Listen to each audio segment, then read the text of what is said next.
Hello, everyone. Welcome to Really Old Movies. I'm your host, Harrison Scullin. And today we'll be talking about my top 10 1930s movies.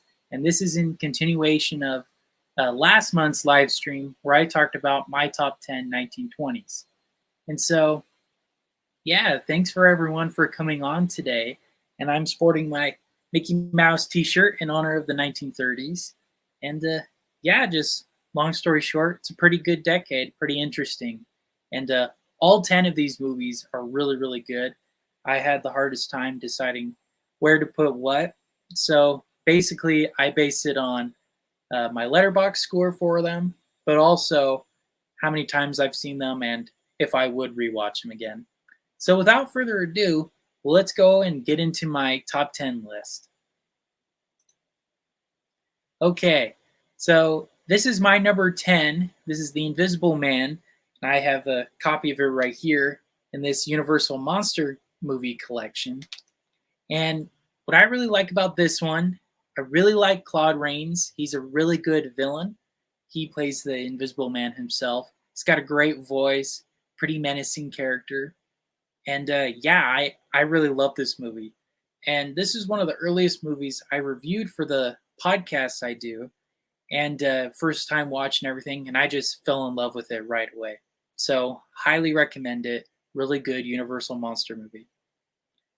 All right, so my number 9 is The Wizard of Oz. Now, this movie, I also have a copy of right here on VHS. This movie right here, I've watched several times, especially as a little kid. It was one of my favorite movies as a little kid. I really love the music in it, especially once they're actually in Oz. There's some great music there. Really love the characters. I think the Tin Man and the Scarecrow are probably my favorites, and honestly, the Wicked Witch of the West is amazing too. But this is like the quintessential uh, MGM musical movie. You just have to check out. It's really, really good. And yeah, that's pretty much all I have about Wizard of Oz. I'm excited to review it. I haven't reviewed it yet for the show, so look forward to that in the future. Number 8 is Stagecoach. So I watched this movie for the first time in my film history class, and it's a John Ford film. He directed it, and John Wayne, he's one of the main characters in it. This movie is what made him an international star, John Wayne and John Ford, I'd add too. Um, really great story, really great stunt work. There's a scene close to the end of the movie where there's an Indian guy, he's crawling underneath a stagecoach, right? And that was actually recreated in Raiders of the Lost Ark. So it's super classic movie and super popular movie. So yeah, I don't know what else to say. I love Stagecoach. And before I forget, though, make sure to comment your top 10 1930s movies as well in the chat and ask me any questions you may have. And I'll address those near the end of the program. But yeah, Stagecoach, great movie. The next one. So this is M, another Fritz Lang film. If you don't remember last week, I said Metropolis, which is one of his. He's a great actor. Oh, Tyrannic Kingdom. How late am I to this? Oh, I just started. You're fine, man. Make sure to comment your top 10 1930s movies as well. This is the next one on my list from Fritz Lang called M. It's a really scary movie, not because you see any of the horrible blood or guts or anything like that, but because of the music and the camera angles. You never actually see any of the murders, but it's crazy how music has such a powerful effect on it. And what's funny though is the music that is used for it is typically in a comedic movie, but in this one it's really terrifying. And Peter Lorre, he's the villain. He's great in this movie. So yeah, I highly recommend M. All right, my next film is Robin Hood. And I got a copy of that right here on VHS, Adventures of Robin Hood. Great movie. Another first time watch, and another one I reviewed for the podcast. I love Errol Flynn. He's perfect as Robin Hood. I love his costume and the beautiful color that they did for the movie. It's one of Warner Brothers' earliest color films. Great movie, great storyline, and I love how in Mel Brooks' film Robin Hood Men in Tights they kind of poke fun at this movie, and so does Shrek. Shrek makes fun of this one too. So yeah, it's a great adventure film, a great story. Love the cast, love the characters. Yeah, I don't know what else to say. I love Robin Hood. All right, the next one. So I got a copy of it right here on Criterion. This is City Lights from Charlie Chaplin. And this is one of his few silent movies he ever did in the 30s because he had the hardest time transitioning from silent to sound. And this is one of the last ones he did.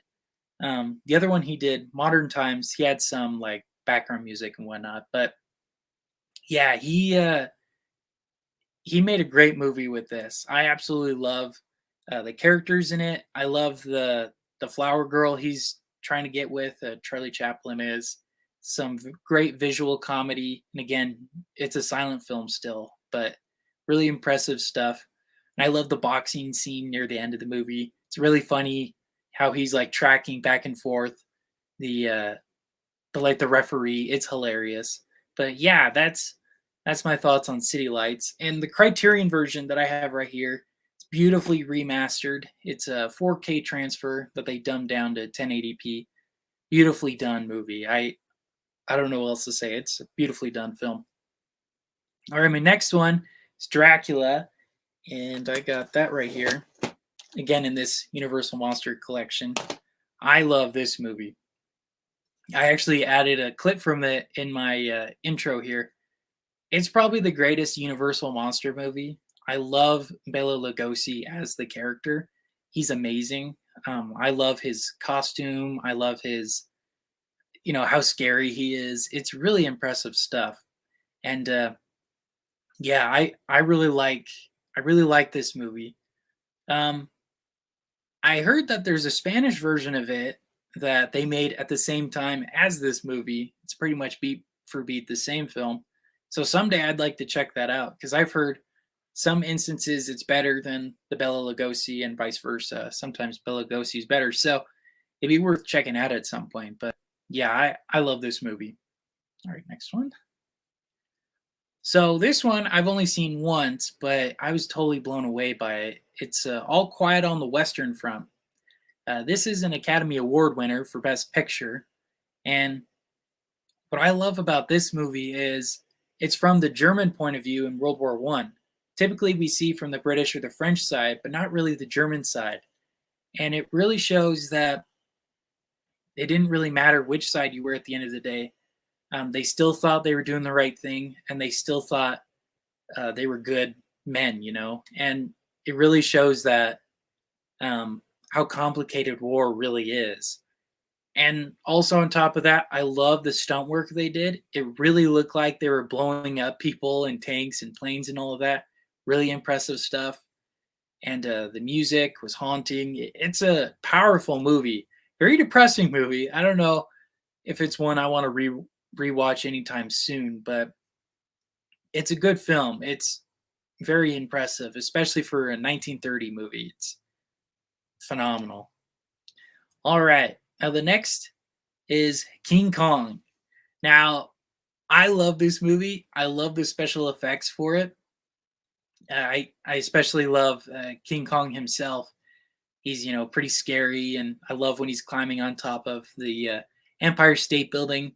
Really funny, really cool, and but it also gives him some character as well. He's not just a monster. We actually kind of feel bad for him, and that's really cool. It's kind of like the actual Beauty and the Beast storyline, and the famous line at the end.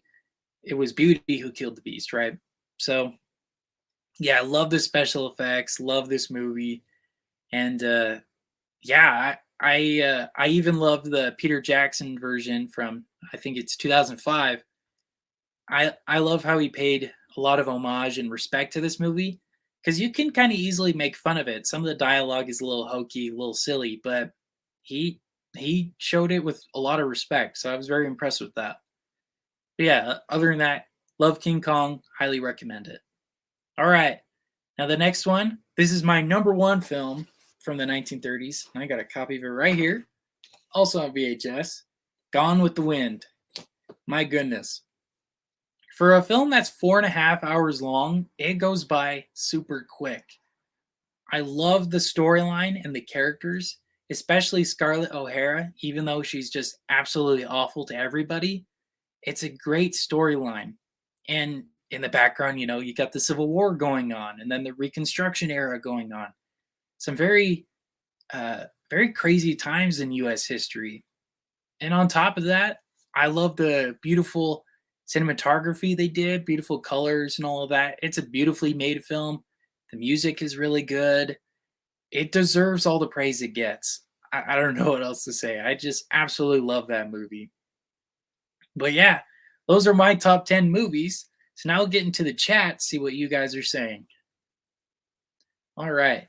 So my wife, Lexi, your top 10 movies are Snow White and the Seven Dwarfs. That's a good one. It just barely missed this list. I love Disney, so you can tell here, right? I just barely missed the list for that one. Number 9, Top Hat. That's a good one. That's Fred Astaire, Ginger Rogers. Love that one. Okay, Swing Time. I think that's another one by Fred Astaire. I have not seen that one yet. I hear it's good though. City Lights. Yes, City Lights. Okay, 39 Steps. Yes, I just watched that recently, and I just reviewed it yesterday for my podcast, and go and check that out. That's a good Alfred Hitchcock film. I'm very impressed with that one. All right. Next one, Modern Times. That's a good one. I mentioned that earlier. Duck Soup. Yes, the Marx Brothers. Again, barely missed the list. Barely missed the list. Number 2, Bringing Up Baby. Yes, that's a good one. I recently reviewed that one too. I love Cary Grant and Katharine Hepburn's banter back and forth. It's hilarious. And then number 1, Gone with the Wind. Yep. Yeah, my wife and I both watched it for the first time together, I want to say 2 years ago, and we both just loved it. All right, let's see. Duran is here. So you got your list. Vampire. Ooh, I haven't seen that one yet. That one I'm planning on reviewing probably later in October. That's the hope. Snow White. Nice. Freaks. Oh, okay. I believe that's a Todd Browning film. That one I hear is really scary, pretty freaky. Let's see, number 7, Pepe Le Moco. I haven't heard of that one. You should tell me more about that one. I've never even heard of that one.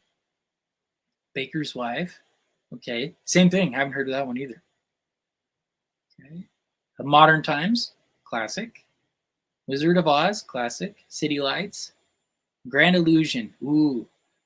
I think that one's also an Academy Award Best Picture winner. That one I haven't seen yet. That one is on my watch list. I have too many movies I need to watch. But yeah, that's a great list right there. All right.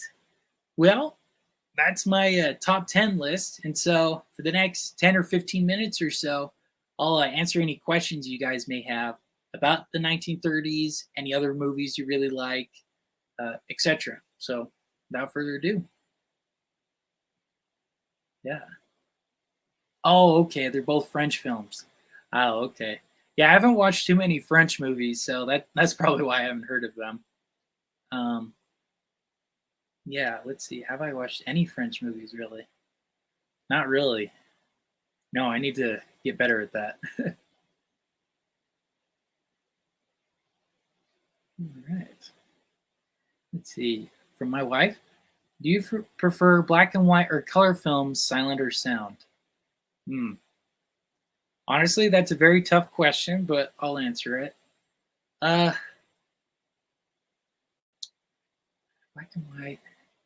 I think black and white I prefer for a lot of like horror films. I think it's a lot more scary and menacing, and noir films I think are great in black and white. Color movies probably better for musicals. I haven't liked any musicals that are in black and white. Then silent or sound? Well, my favorite silent film of all time is Metropolis. That's my second favorite movie of all time. So again, I guess it just really depends. It depends on the situation. For the most part, though, I'd probably say sound, just because I don't like to read title cards. I know I'm terrible, but yeah, I don't know. I think that's a little too much. Oh, okay. Gosh, I haven't heard of these people either. Man, I definitely need to watch more French films.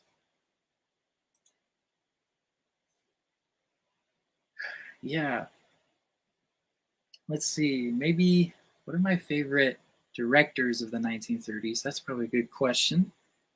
Uh, hmm,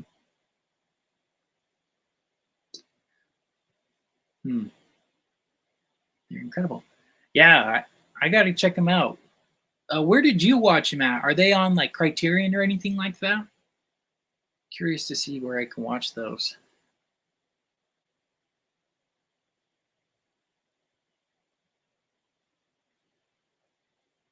Yeah, in regards to favorite director of all time for the 1930s, hmm, probably Victor Fleming. I think he's who did Gone with the Wind, right? Yes, he did Gone with the Wind and Wizard of Oz. Okay, so that kind of answers that question. Yeah, I think Victor Fleming is probably the best. Okay, yeah, I'll check out your Instagram page about that. Yeah, I'll definitely check that out.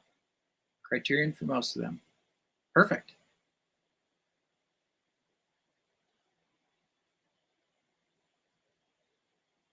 All right. Well, how about you guys? Who's your favorite director or actor from the 1930s?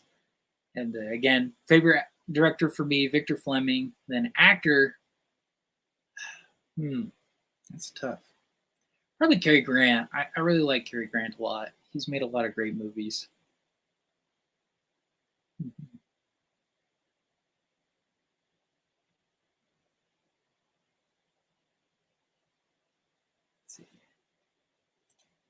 Yep, my wife agrees. Cary Grant. Yeah, I think he's hilarious, especially in Bringing Up Baby. He's a total klutz. Yeah, total.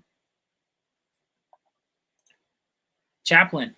Yeah, Charlie Chaplin, man. He's a great director and actor. I really love his stunt work too. He's not quite as slapstick as say Buster Keaton, but I really like his work as well. He definitely embodies, I want to say, pathos when it comes to storytelling. He's definitely very much into that.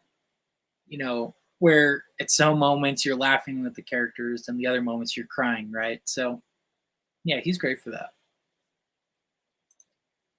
An actor, Jean Noir. Okay.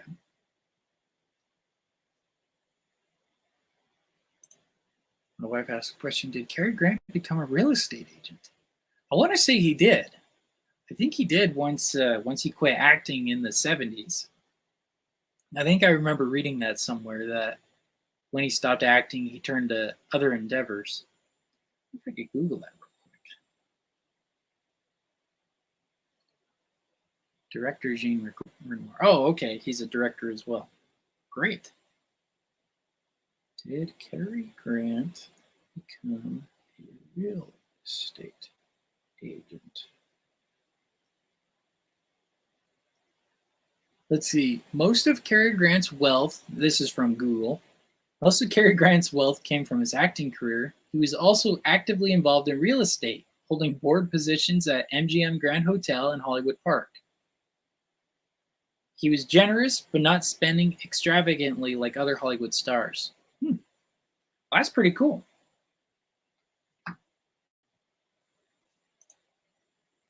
Ah, okay. Okay, that makes sense. Yeah, sorry. I need to study more on French film because in my film history class, it was American film history. So a lot of my experience with 1930s movies has been American films and a couple British with Hitchcock and whatnot. Yeah, I got to check out Grand Illusion.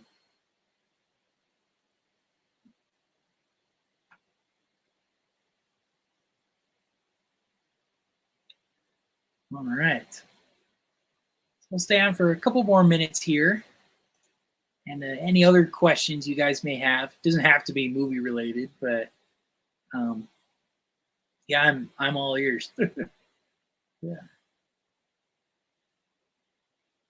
Mhm.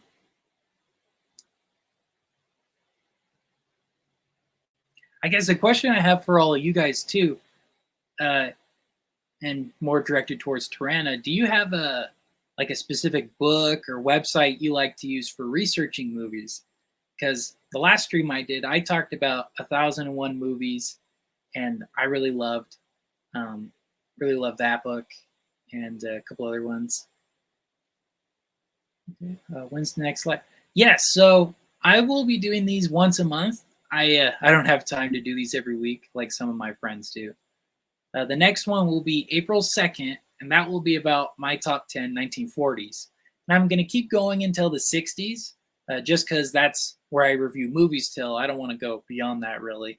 Because personally, for me, uh, I don't like reviewing movies in the 70s too much, or the 80s. Well, I like the 80s, but not the 70s. 70s are hard for me. But yeah, I love doing this. I should have come prepared with more topics and such, but yeah, I love doing this. Right.